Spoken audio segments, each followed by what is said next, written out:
Hello and welcome to the very first episode of Roy's Retro Reviews, where I, Roy Man, review older video games. And the first game, as some of you can probably tell from what's playing in the background, is Shadow of the Colossus. There's no real reason this is the first one, it's just one I'm playing at the moment, so I figured I'd probably do this one. So the original Shadow of the Colossus was released back in 2005 for the PlayStation 2 from Sony Computer Entertainment, and was developed by Team Ico, the makers of Ico. For those of you who've never played Ico. Anyway, the story of the Shadow of the Colossus follows a boy that is only known as the Wanderer as he takes his dead girlfriend Mono to what is known as the Forbidden Land. Here he places her on an altar, and the entity known as Doraemon tells him that if he is able to go throughout the land and defeat all 16 colossi that are here, that he will resurrect Mono, and, you know, happy endings for everybody. The Wanderer agrees and sets off on his adventure. That is really all the story there is to it, and it works in this game's favor. I remember when I first played this game, I was kind of like, why should I care about killing these 16 colossi? I did resurrect, you know, this girl, who I didn't even know her name was Mono until this playthrough. But who is she? Who is the Wanderer? Who is Doraemon? Why am I going through this land? I mean, there's so many questions that you don't really get answers to. And I remember that in my first playthrough, I was kind of like, about it, is more or less, just because I wasn't given that information. It kind of hurt it. Now, I actually enjoyed it a lot more. The lack of story is actually one of my favorite things about this game. And I don't know, there's just something, it highlights this, I guess it highlights the, you know, surrounding and the environments. As this, you know, this is a very empty and desolate place. There is nobody here. All that is here are the Colossi, Doraemon, and these ruins from whatever ancient civilization that was here at one point. And it really highlights that with that lack of story, and I actually, you know, enjoy it more than I did when I originally played it, which makes sense. I'm a lot older than I was back in 2005 when I originally played this game. So that's all for story. I will say this, though, that the story does have a definite ending, and it does wrap up everything that you're doing in the game very well, and you kind of get that moment at the end, but in the middle, not a whole lot. But once again, I love that fact about this game. So, the main gameplay element of this is getting around the land and finding these colossi. These colossi are big, take different strategies to kill, and all look different. I mean, the first one's very humanoid looking, and, you know, I wasn't surprised because it's the one that if you've seen the cover, it's what's on the cover. It's just, you know, your basic giant. However, as the game progressed and these colossi changed and morphed and became more radical looking, I always found myself going, I want to get to the next one. When's the next one? I can't wait to see what this one's going to look like. I can't wait to figure out how I'm going to, you know, have to kill this thing.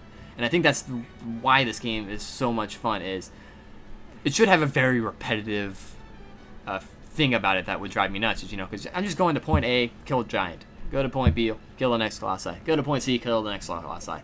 And, you know, you're basically doing the same thing over and over. But at the same time, you're not, because each one of these things is so different and takes a completely different strategy to take on that it doesn't feel like you're doing the same thing over and over again. And it actually is kind of refreshing as you go to find these next ones. And so in order to kill the colossi, you just climb, find weak points, and stab.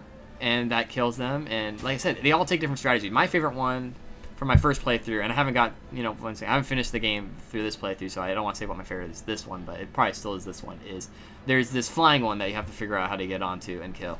And this flying one, while not the biggest of all the colossi, it's still, you know, obviously really, really big. But I always just going, you know, the design of it was so cool looking, and the strategy that involves to even get onto it was so fun and, you know, entertaining, that I just enjoyed that one so much that, you know, I actually had a separate save file on my first playthrough of just that area, to where I could just, you know, click that one, I can do that fight over and over, because it was so much fun and I enjoyed it so much. And that's, I think, one of the best things about this game is, once again, these Colossuses are just so different. And I just loved playing the game because of that. You know, finding each one and, you know, taking in the look of them and figuring out that strategy to take them out is what really makes me love this game. And the other thing about this game that normally would drive me nuts is, if you've listened to the review of Deadly Premonition, I mentioned this, is one of my biggest pet peeves about any type of open world game where it has a large map and has generated open world is an open world where there's nothing really on it. It is mostly empty. This is my biggest problem with Deadly Premonition, as well as Red Dead Redemption, which will also probably get a retro review at some point in time because, yeah. Anyway, that's one of my biggest pet peeves, an open world with nothing on it. Shadow of the Colossus follows this suit. It is an open world with nothing there other than these Colossuses. Normally, it would drive me insane. However, Shadow of the Colossus, I love that it's empty because, once again, it goes back to the story element of this is an empty place. This is a forbidden land. There is nothing here. The area is desolate. And I actually enjoyed getting around the map. Also, I think it helped that the land itself was very, very gorgeous and very pretty to look at. It's one of the strong points of this game is the art design of it. And like I said, normally I've heard it, but Shadow of the Colossus is one of the very, very, very few games. There's another one that I'll probably do a retro review on later that does this as well, that I like. But Shadow of the Colossus is able to make this open world empty and it not drive me insane, and I actually like it. And that's really it for Shadow of the Colossus. Like I said, I love this game, and that's really all there is to it.